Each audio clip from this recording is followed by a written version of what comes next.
आज की इस वीडियो में डिस्कस करेंगे कर्नाटका सरकार की तरफ से लगाए गए लॉकडाउन जो हमारा 27 अप्रैल से लेकर हमारा 12 मई तक रहने वाला है। 14 दिन के इस लॉकडाउन के लिए गाइडलाइंस जो सरकार ने रिलीज करी हैं वो कौन सी गाइडलाइंस हैं, और आप बहुत ही बेसब्री से इंतजार कर रहे थे कि कर्नाटका सरकार की तरफ से ऑफिशियल गाइडलाइंस आई हैं या नहीं आई।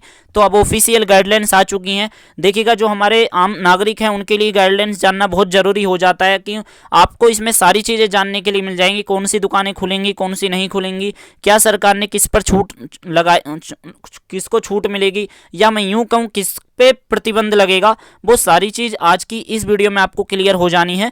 तो गवर्नमेंट ऑफ कर्नाटका के सचिवालय विधान सुधा के द्वारा रिलीज करी गई गाइडलाइंस बेंगलुरु में आप देख सकते हो, यहाँ पे डेट लिखी हुई है 26 अप्रैल 2021 को, जो रात के 9 बजे डिक्लेयर करी गई थी गाइडलाइंस। ठीक है, और ये गाइडलाइंस जो हैं लागू हो जाएंगी हमारी 27 अप्रैल रात 9 बजे 2021 और 12 मई तक रहेंगी सुबह 6 बजे तक। ठीक है, तो हमारा फर्स्ट पेज में कुछ काम का नहीं है, सेकंड पेज में हमारी गाइडलाइंस स्टार्ट होती हैं।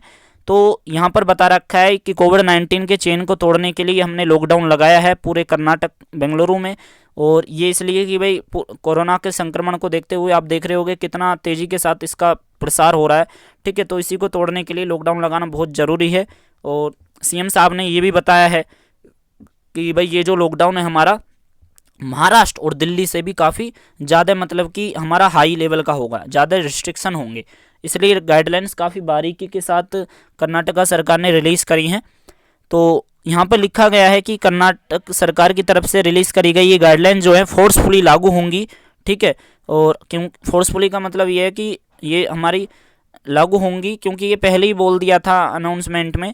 मेरे कहने का मतलब ये है कि ये जो गाइडलाइंस हैं अगर आप इसका उल्लंघन करोगे, जब मैं आपको आगे बताऊंगा गाइडलाइंस को पढ़ के, तो उसमें आपको समझ में आ जाएगा कि इन गाइडलाइंस का उल्लंघन करने पे जो है क्या हमें दंड भुगतना पड़ सकता है। तो जो हमारी ये गाइडलाइंस हैं रात के 9 बजे 27 अप्रैल को लागू हो जाएंगी, जो हमारी सुबह 6 बजे 12 मई तक रहेंगी। ठीक है, तो यहाँ पर बताया गया है सेकंड पॉइंट के अंदर ABCD करके बहुत सारे सेक्शन दिए गए हैं, और इसमें इस प्रकार से बहुत सारे पैराग्राफ हैं। तो जो हमारा सेकंड पैराग्राफ है आप देख पा रहे होगे डिस्प्ले पे, तो इसमें लिखा हुआ है कि इन सभी पर प्रतिबंध रहेगा, यानी कि ये सारी चीज़ें प्रोहिबिटेड रहेंगी, इन सभी पर प्रतिबंध रहेगा। और लेकिन फर्स्ट पॉइंट क्या कहता है, इसे ध्यान से सुनिए। Flight and train schedule will be continue operate during this period. मतलब कि जो हमारा फ्लाइट है और ट्रेन है वो अपने तय निश्चित समय के अनुसार जो भी है वो अपना कंटिन्यू चलती रहेंगी, वो अपना संचालन जारी रखेंगे, फ्लाइट और ट्रेन। ठीक है, एयरपोर्ट के रिगार्डिंग और ट्रेन की जिसके भी जो भी टिकट है वो आ जा सकता है। ट्रेन में कोई भी किसी भी प्रकार का लॉकडाउन का असर नहीं होगा, लेकिन जो भी प्रोटोकॉल है आपको उसका पालन करना पड़ेगा।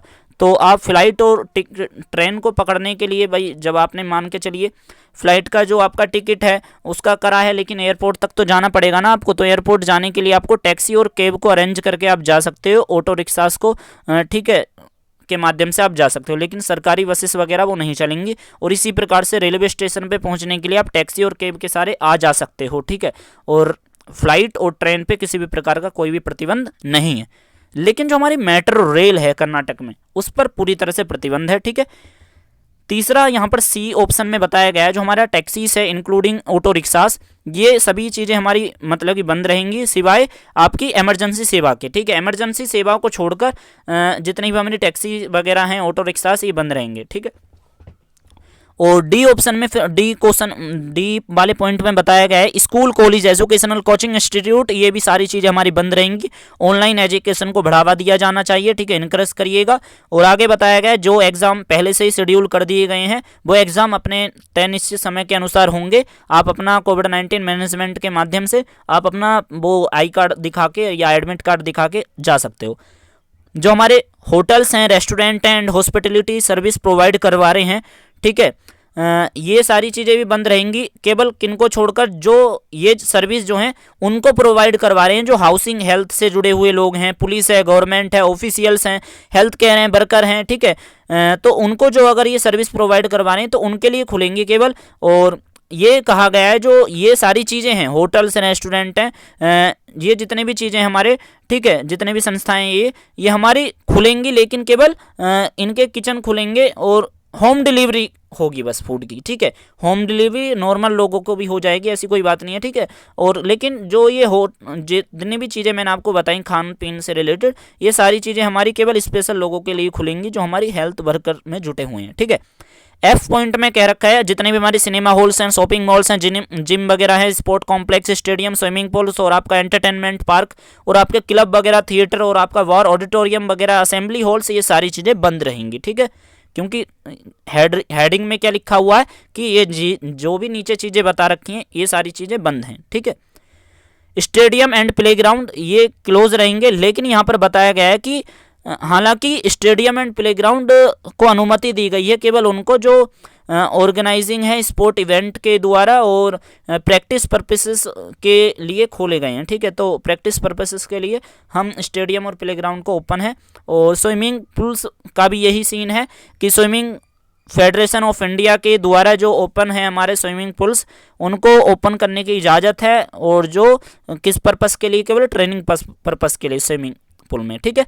और जितने भी हमारे सोशल यानी कि सामाजिक और राजनीतिक और खेल से जुड़े हुए या मनोरंजन से जुड़े हुए या एजुकेशनल या सांस्कृतिक या धार्मिक जितने भी फंक्शन हैं, उनमें आने वाली जितनी भी पब्लिक है लार्ज लेवल पे, बड़े लेवल पे, छोटे स्तर पे, वो पूरी तरह से हमारी बंद रहेगी, ठीक है।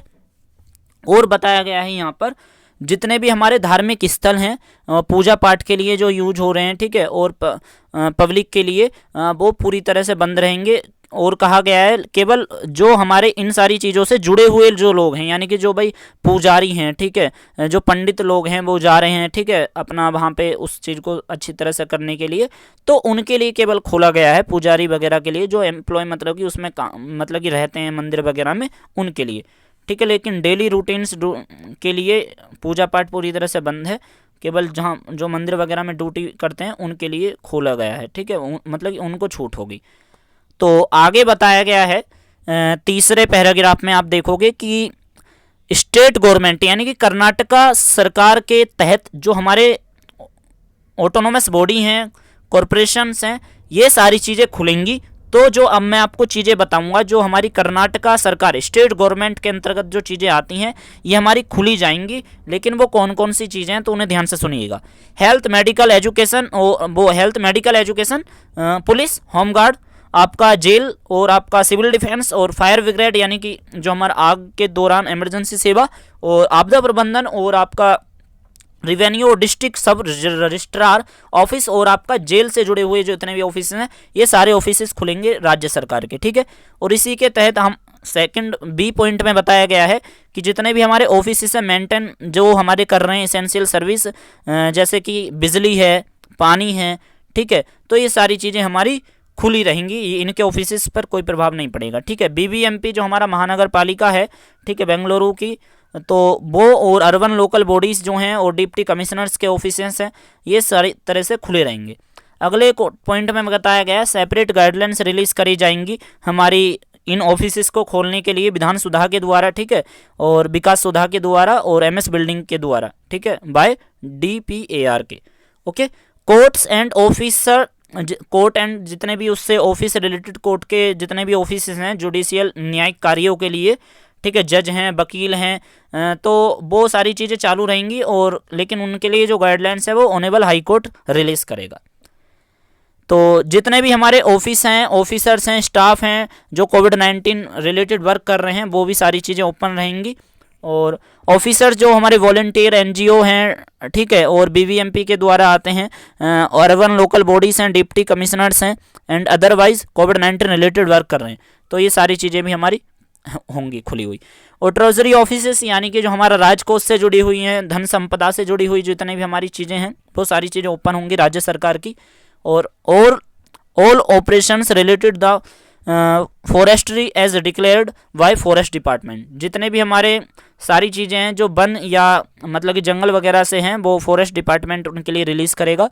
और यहाँ पर बताया गया है कि आपको इनकरेज करना है वर्क फ्रॉम होम के लिए जितने भी हमारे स्टाफ है, ठीक है, और कोविड-19 BBMP और डिप्टी कमिश्नर्स हैं और उनको रिपोर्ट देनी होगी उसके रिगार्डिंग, कोविड के रिगार्डिंग। तो देखिएगा फोर्थ पैराग्राफ में गवर्नमेंट ऑफ इंडिया यानी कि सेंट्रल गवर्नमेंट के जितने भी हमारे ऑटोनोमस बॉडीज हैं और ऑफिस हैं ये सारे खुलेंगे। तो यहाँ पर तीसरे पॉइंट में राज्य सरकार के बारे में था और चौथे पॉइंट में केंद्र सरकार के बारे में है।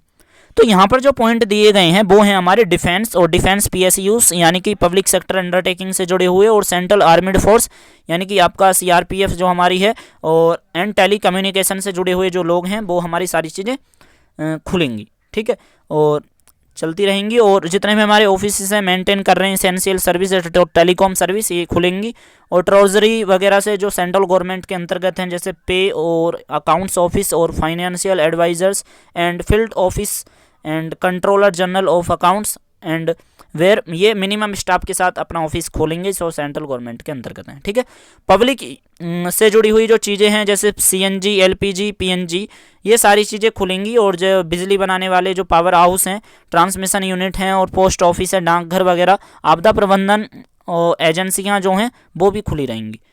और एनआईसी का जो हमारा ऑफिस है वो भी खुले रहेंगे। ठीक है, नेशनल इंफॉर्मेटिक्स सेंटर और custom clearance, airport, lands border, GSTN के अंतर्गत, और जो हमारा मिनिस्ट्री ऑफ कॉर्पोरेट अफेयर्स के अंतर्गत MCA 21 के अंतर्गत रजिस्टर है और वो अपना मिनिमम स्टाफ के साथ ऑफिस खोल सकते हैं। Okay, bank, reserve bank of India और आपका RBI रेगुलेट फाइनेंशियल जितने भी हमारी RBI के द्वारा रेगुलेट फाइनेंशियल मार्केट्स हैं जैसे माइक्रो फाइनेंस और इंस्टीट्यूट्स, और आपका जितने भी और संस्थाएं हैं लाइक दैट NPCI और CCIL, पेमेंट सिस्टम ऑपरेशन, और ये सारी चीज़ें हमारी खुली रहेंगी, लेकिन केवल मिनिमम स्टाफ के साथ, कम से कम इसमें स्टाफ होना चाहिए। और अगला पॉइंट बताया गया है सेंट्रल गवर्नमेंट के रिगार्डिंग जो रेलवे और रेलवे से रिलेटेड जितने भी हमारे सारी चीज़ें हैं वो संचालित रहेंगी। ठीक है, रेलवे पर कोई भी किसी भी प्रकार का असर नहीं होगा, वो मैंने आपको बिल्कुल स्टार्टिंग वाले पॉइंट में ही बता दिया था।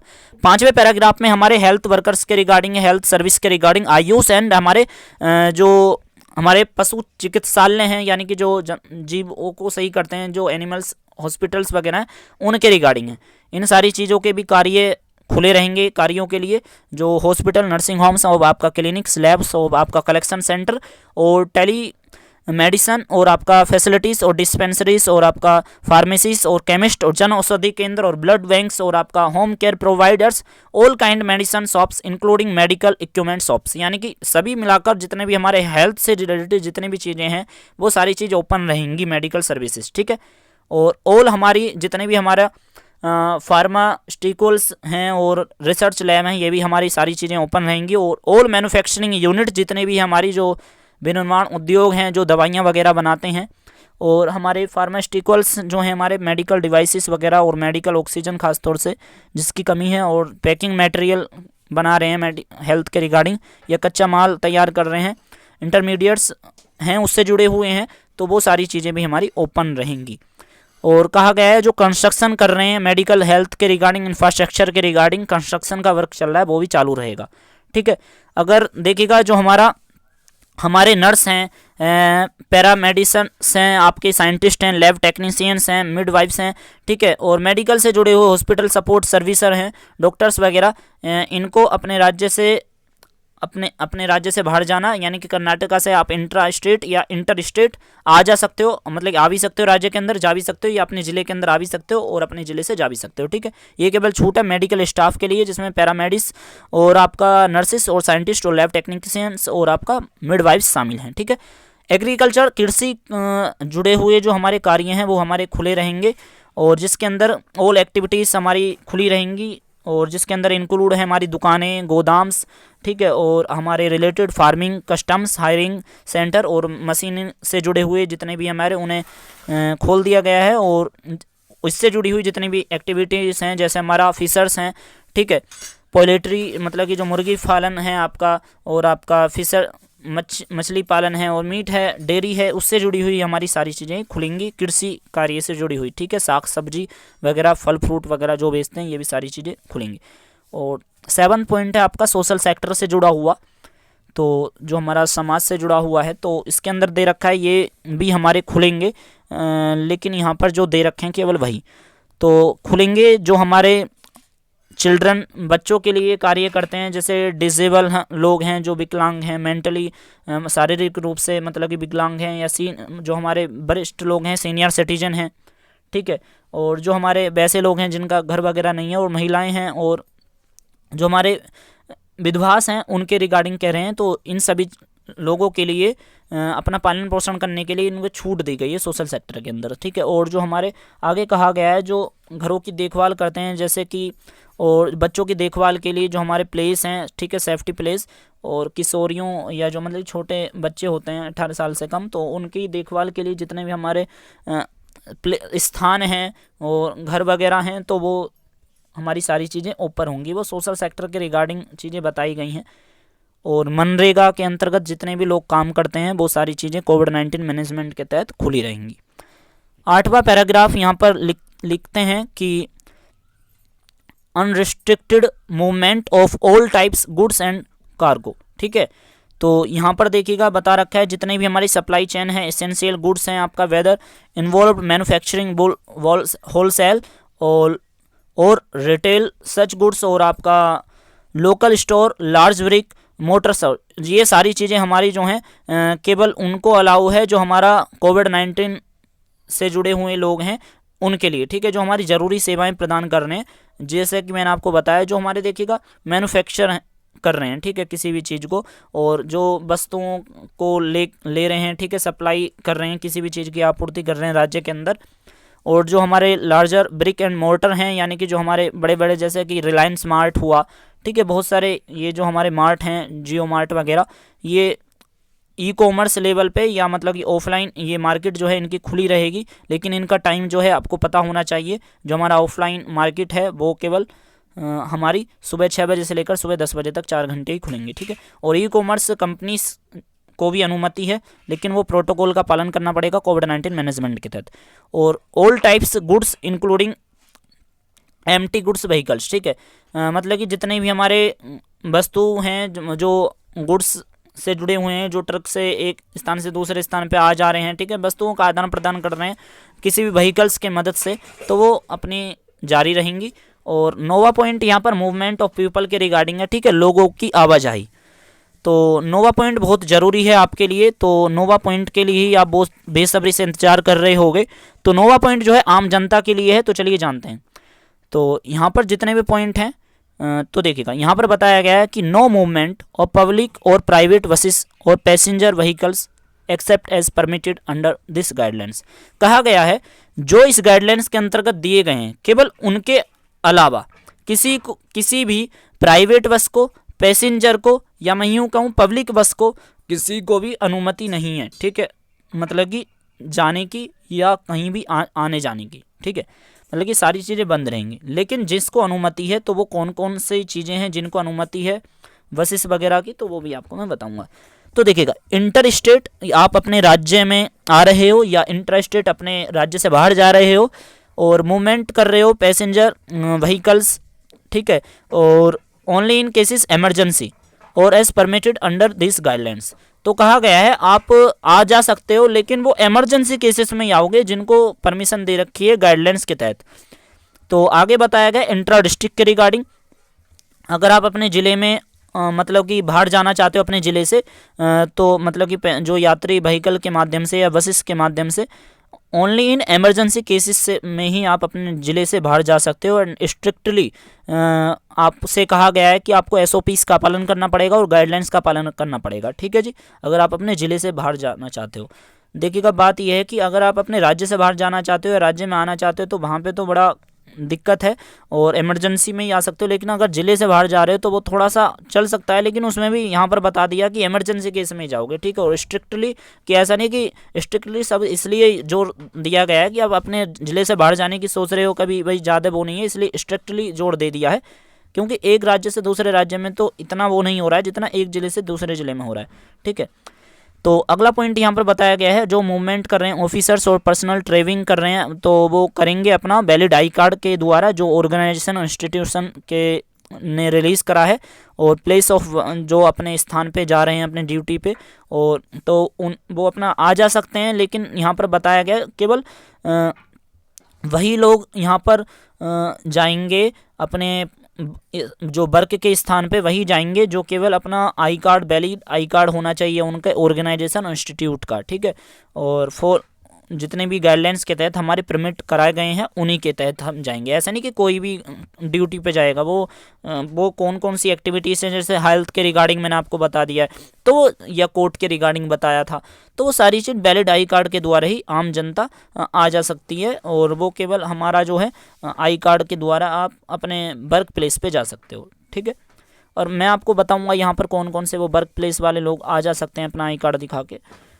तो अगला पॉइंट जो बताया गया है यहाँ पर, वो बताया गया है उनके रिगार्डिंग जो डिस्ट्रिक्ट रजिस्ट्री है, यानी कि जो हमारा न्याय, जो हमारा जिले लेवल से जो न्यायालय है डिस्ट्रिक्ट लेवल का और स्टेट है, वो अटेंड कर रहे हैं ऑफिस ड्यूटी को, ठीक है, या घंटे को। तो यहाँ पर बताया गया है, सीधी सी बात है कि जितने भी हमारे ऑफिशियल ऑफिसर्स हैं जो जिला न्यायाधिकरण के अंतर्गत आते हैं राज्य के, तो वो ड्यूटी कर रहे हैं, तो अपने घंटों के अंतर्गत, यानी कि ऑफिस में घंटों तो उनको वही परमिट कर दिया गया है, लेकिन उनको भी अपना वैलिड आई कार्ड दिखाना होगा। आगे बात बताई गई है हमारे एयरपोर्ट्स के रिगार्डिंग, तो वो बहुत ज़रूरी है आपके लिए, तो चलिए जानते हैं। तो एफ पॉइंट में लिखा हुआ है, airports buses taxis are permitted movement will be allowed only on displaying valid travel document tickets. यानी कि जितने भी हमारे एयरपोर्ट्स हैं वो चालू रहेंगे, बस और टैक्सीज के माध्यम से आप आ जा सकते हो, ठीक है, एयरपोर्ट के पास। मतलब कि देखिएगा, बसेस का मतलब ये नहीं है कि बस चलती रहेंगी, ठीक है, यहाँ पर कहने का मतलब है एयरपोर्ट के लिए जो हमारी बसेस और टैक्सीज हैं उनको परमिट करा गया है, और वो केवल बसेस और टैक्सीज का इस्तेमाल कर सकते हैं एयरपोर्ट पे जाने के लिए, और आप अपना वैलिड आपको डॉक्यूमेंट और अपना टिकट दिखाना पड़ेगा फ़्लाइट का जो आपने कराया, ठीक है। और आगे बताया गया है जितने भी हमारे ऑटो हैं और टैक्सीज हैं, मतलब कि जो भी हैं हमारे इसके रिगार्डिंग, भाई तरह तरह की चीज़ें हैं, बहुत सारी हैं, ठीक है, उनके नाम यहाँ पर लिखे नहीं है इसलिए यहाँ पर लिख दिया। जो भी अरेंज करते हैं जैसे भी चीज़ें आने जाने के लिए, तो उन सारी चीज़ों को परमिट करा है, लेकिन वो केवल इमरजेंसी पर्पस के लिए, ठीक है।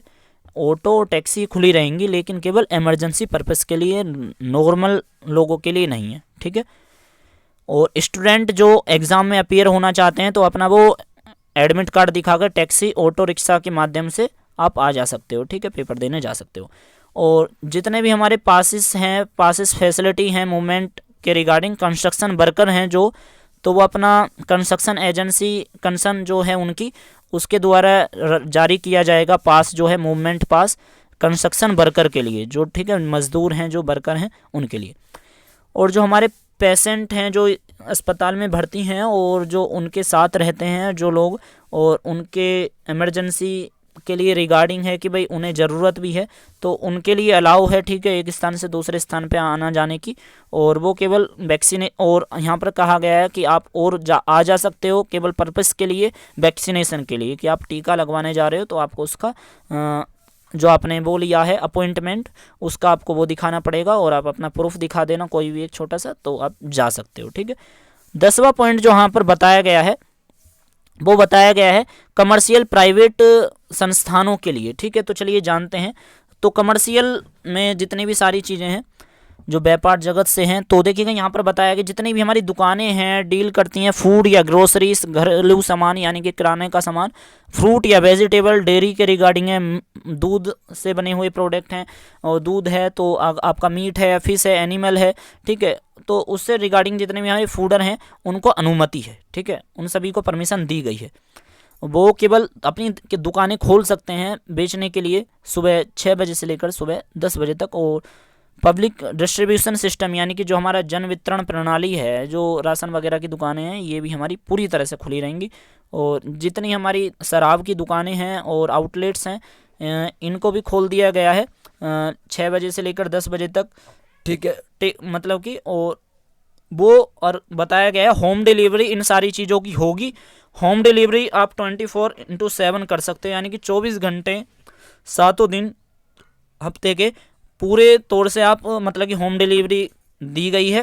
और जितनी भी हमारी ये सारी चीज़ें हैं उनको, जितनी भी मैंने आपको यहाँ पर बताई हैं, ठीक है, चाहे वो हमारी शराब की दुकानें हो, कुछ भी है, इन सभी की होम डिलीवरी भी होगी। तो पर लेकिन इनकी समय जो है खोलने का वो सुबह 6 बजे से लेकर सुबह 10 बजे तक का 4 घंटे का ही टाइम है, ठीक है। तो यहाँ पर बताया गया है, आप देख सकते हो। और ये 24 घंटे का टाइम इसलिए दिया गया है होम डिलीवरी का कि भाई ज़्यादा से ज़्यादा जो है कम से कम लोग जो हैं प्रत्येक लोग तक अपना सामान पहुंचा दें जो उन्होंने मंगवाया है। तो बी पॉइंट में आगे लिखा है कि जितने भी हमारे फैसिलिटीज़ हैं सप्लाई चेन के रिगार्डिंग, जो हमारे मतलब कि यार ज़रूरी आपूर्ति कर रहे हैं वस्तुओं की जो बहुत ज़रूरी हैं, ठीक है, जिनके अंदर मैन्युफैक्चरिंग या होलसेल रिलेटेड रिटेल हैं, गुड्स हैं, और थ्रू लोकल स्टोर्स हैं जिनके large brick and Motors stores हैं, यानी कि जो मैंने आपको बताया जो मॉल टाइप हैं, दुकानें नहीं कहना चाहिए, मतलब कि जो बड़े बड़े स्टोर हैं हो, ठीक है, और ई कॉमर्स कंपनी है उनको अनुमति है, ठीक है, और वो अपना कोविड-19 मैनेजमेंट के तहत ही संचालित होंगी। जितने भी हमारे फूड प्रोसेसिंग रिलेटेड इंडस्ट्री हैं उनको भी अनुमति है। बैंक और इंश्योरेंस ऑफिसेस और एटीएम खुले रहेंगे, ठीक है, बैंक, इंश्योरेंस ऑफिसेस और एटीएम्स खुले रहेंगे। प्रिंट एंड इलेक्ट्रॉनिक मीडिया को भी पूरी तरह से इजाज़त है आने जाने की। तो अगला जो पॉइंट है वो एफ है, telecommunication internet service provider, broadcasting and cable services, इनको भी अनुमति दी गई है। एम्प्लॉयज़ जो हमारे व्हीकल्स या टेलीकॉम व्हीकल्स के अंतर्गत काम करते हैं या इंटरनेट सर्विस प्रोवाइडर हैं उनको भी अनुमति है, और वो अपना मूवमेंट अपना वैलिड आई कार्ड दिखा के जो कंपनी ऑर्गेनाइजेशन इंस्टीट्यूट के द्वारा दिया गया है आप अपना जा सकते हो, आ सकते हो, ठीक है। और आगे बताया गया है जो जरूरी सेवाओं से जुड़े हुए जो स्टाफ एम्प्लॉय हैं, जो आईटी और आईटीज कंपनी हैं जितनी भी हमारे, वो अपना ऑफिस में जा सकते हैं, वर्क फ्रॉम ऑफिस कर सकते हो, लेकिन उनको भी कहा गया है कि आप भी रेस्ट करिएगा, आप वर्क फ्रॉम होम करिएगा, वर्क फ्रॉम ऑफिस के स्थान पे, ठीक है, जितने भी हमारे आईटी और आईटीज कंपनी हैं। ओके जी, तो यहाँ पर कहा गया है कि जो भी हमारे वर्क फ्रॉम ऑफिस कर रहे हैं, जो भी, अब आप रेस्ट थोड़ा आराम करिएगा और वर्क फ्रॉम होम करिएगा, घर पे ही आपको काम करना है। तो इनको मतलब कि आईटी और आईटी जितनी भी कंपनियां हैं इनको वर्क फ्रॉम होम करने के लिए सलाह दी जाती है। इनको मतलब कि परमिशन नहीं है डायरेक्टली, कहने का मतलब ये, क्योंकि कहीं भी अलाउ शब्द का इसमें इस्तेमाल नहीं करा है। और यहाँ पर आगे बताया गया delivery of all items through e commerce और होम डिलीवरी, ये पूरी तरह से होम डिलीवरी जो है या ई कॉमर्स के थ्रू जितनी भी चीज़ें डिलीवरी हो रही हैं वो पूरी तरह से खुली रहेंगी। जितने भी हमारे पावर हाउसेस हैं, ठीक है, पावर जनरेशन और ट्रांसमिशन डिस्ट्रीब्यूशन और यूनिट ऑफ सर्विस, ये पूरी तरह से खुली रहेगी, बिजली और उत्पाद वगैरह जो कार्य करते हैं। और कैपिटल्स और डेबिट मार्केट्स जितनी हैं हमारी, और notified by securities and exchange board of India, ठीक है, जो सेबी के द्वारा निर्धारित करी जाएगी। कैपिटल और डेबिट मार्केट जितनी भी है वो गाइडलाइंस रिलीज करेंगे इसके रिगार्डिंग। कोल्ड स्टोरेज और वेयर हाउसिंग सर्विसेज जो है ये खुली रहेगी, ठीक है, और प्राइवेट सिक्योरिटी सर्विस ये भी पूरी तरह से खुली रहेगी।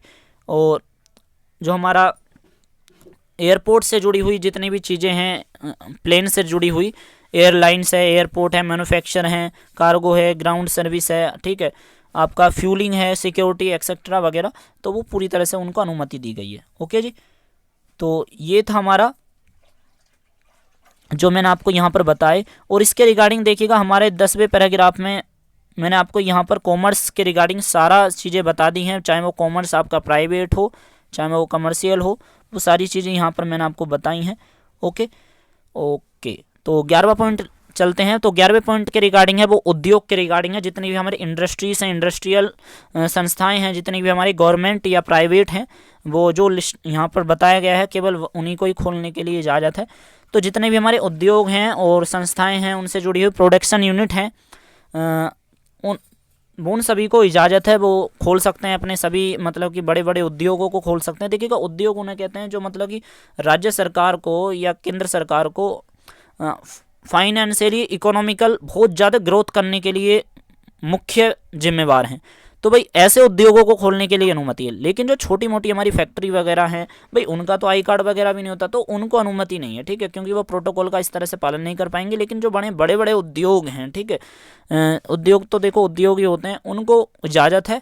लेकिन उन मैन्युफैक्चरिंग गारमेंट्स को इजाज़त नहीं है, यानी कि गारमेंट्स मैन्युफैक्चरिंग उनको कहते हैं जो हमारे कपड़ों की फैक्ट्री हैं, कपड़ों की फैक्ट्रियों को इजाज़त नहीं है, ठीक है, जो बड़े बड़े कपड़े के कारखाने हैं उनको इजाज़त नहीं है, बड़े बड़े उद्योग जो हैं कपड़ों के उनको इजाज़त नहीं है कपड़ों, ठीक है, कपड़े की इस तरह से ज़रूरत नहीं है। लेकिन मास्क वगैरह का जो मतलब कि मैन्युफैक्चर कर रहे हैं भाई उनको इजाज़त हो, ठीक है, क्योंकि वो कोविड प्रोटोकॉल की चीज़ें बना रहे हैं। और आगे बताया गया है कि ये सारी चीज़ें हमारी इनको इजाज़त दी गई है जितने भी हमारे उद्योग वगैरह हैं। और कोविड-19 का आपको पालन करना है, जो मतलब कि प्रोटोकॉल आपको दिया जाएगा आपके डिस्ट्रिक्ट मजिस्ट्रेट के द्वारा, और आपको वैलिड अपना आईडी दिखाकर आप अपने कंसर्न इंडस्ट्रियल या इंडस्ट्रीज संस्था में आप जा सकते हो, ठीक है, ऑपरेट कर सकते हो, सारी चीज़ें चला सकते हो। ओके, लेकिन वो केवल उनको छोड़ दिया है जो हमारे कपड़े से जुड़ी हुई जितनी भी चीज़ें हैं, गारमेंट से जुड़ी हुई। 12वां पॉइंट यहाँ पर बताया गया है कंस्ट्रक्शन एक्टिविटीज़ के रिगार्डिंग। तो कंस्ट्रक्शन के रिगार्डिंग यहाँ पर बताया गया है, तो जो मैं आपको बताऊँगा, तो ये सारी चीज़ें देखिएगा। यहाँ पर बताया गया है कि जितने भी हमारे ऑल कंस्ट्रक्शन एक्टिविटीज़ हैं, सिविल रिपेयर एक्टिविटीज़ हैं, ठीक है, इन सभी को इजाज़त है, और लेकिन आपको कोविड प्रोटोकॉल का अच्छी तरह से पालन करना पड़ेगा।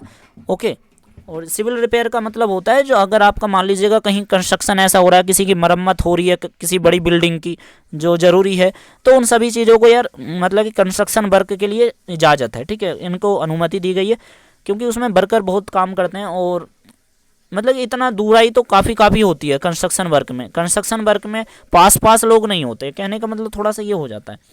और वर्क यहाँ पर जो है वर्क आपका पार्ट ट्रेनिंग से जुड़े हुए प्री मानसून और प्रिपरेशन फॉर परमिटेड, यानी कि जो हमारा प्री मानसून के रिगार्डिंग है, मौसम के रिगार्डिंग जो जानकारी देते हैं, उसके रिगार्डिंग भी हमारी सारी चीज़ें खोली गई हैं, ठीक है, जो कंस्ट्रक्शन वर्क करते हैं प्री मानसून। ओके, आपका सी पॉइंट में यहाँ पर बताया गया है कि all above activities shall be permitted by strictly adhering to COVID appropriate behaviour CAB, ठीक है। और तो यहाँ पर बताया गया है कि जितनी भी हमने एक्टिविटीज़ आपको बताई हैं, ठीक है, आप खोल सकते हो, तो वो सारी चीज़ आपका जो राष्ट्रीय राजधानी मतलब कि जो हमारा भारत सरकार ने नेशनल लेवल पे जो गाइडलाइंस रिलीज़ करी हैं उसके अंतर्गत ही आप संचालित कर सकते हो।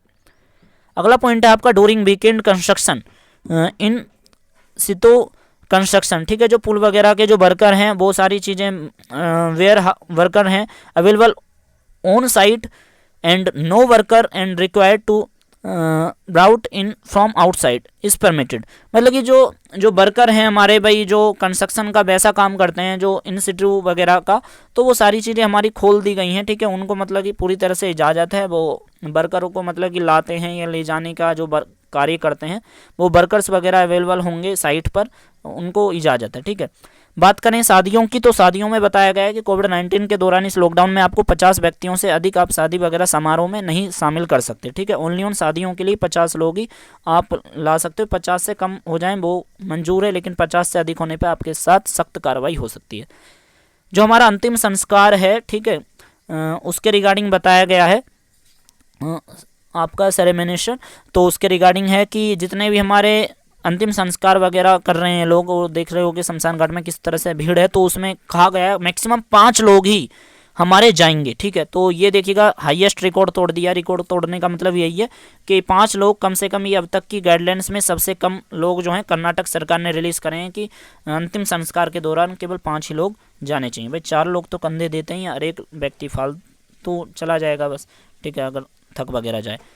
तो ये सारी चीज़ें जो हैं लागू करवानी है। तो देख सकते हो यहाँ पर बताया गया है कि महानगर पालिका को और डिस्ट्रिक्ट को, लोकल अथॉरिटीज़ को इन सारी चीज़ को लागू करने के लिए स्ट्रिक्टली कहा गया है, सोशल डिस्टेंसिंग का वो पालन करते हैं। और यहाँ पर बताया गया है जो हमारा जो डिस्ट्रिक्ट अथॉरिटीज़ और लोकल अथॉरिटीज़ के अंतर्गत आता है उन्हें 250 रुपये का जुर्माना देना पड़ेगा अगर आप मतलब कि मास्क वगैरह नहीं पहनते हो, वेयरिंग फेस मास्क नहीं पहनते हो। और अगर आपका मतलब कि म्यूनसिपल कॉरपोरेशन का एरिया है, ठीक है, और उसके रिगार्डिंग या आपका मतलब कि तो आपको 250 रुपये का जुर्माना लगेगा। लेकिन यहाँ पर बताया गया है अगर आपका मतलब कि थोड़ा वैसा एरिया है, मतलब कि थोड़ा लोकल का है, म्यूनसिपल कॉरपोरेशन का एरिया ही मान लो आप उसे, तो उसमें 100 रुपये तक का आपका जुर्माना लग सकता है। यार देखिएगा वो ना डिपेंड करता है आपके क्षेत्र के डिस्ट्रिक्ट कलेक्टर पे, तो वो किस प्रकार का मतलब कि वो क्षेत्राधिकारी किस प्रकार का कानून लाते हैं, तो 250 लेते हैं, 100 लेते हैं, 300 लेते हैं।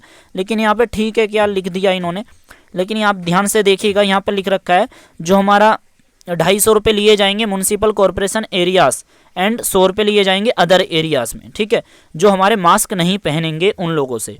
तो मास्क पहनना बहुत ज़रूरी है। तो यहाँ पर बताया गया है जो हमारे एमसीडीज वगैरह हैं, वैसे तो देखो हर जगह ही ये हालात हो जाएंगे कि 250 ही हो जाएगा, 100 तो मुझे नहीं लग रहा कहीं पे लेंगे। तो लेकिन कहा गया है कि केवल जो हमारा म्यूनसिपल कॉरपोरेशन एरियाज़ हैं और आपका लोकल अथॉरिटीज़ हैं और आपका मतलब कि जो बीबीएमपी के अंतर्गत हैं, ठीक है, उनको बताया गया है कि आप 250 रुपये लीजिएगा बिना मास्क अगर कोई पकड़ा जाता है, और अदर एरियाज़ जो हैं वहाँ पे 100 रुपये चार्ज लगेगा।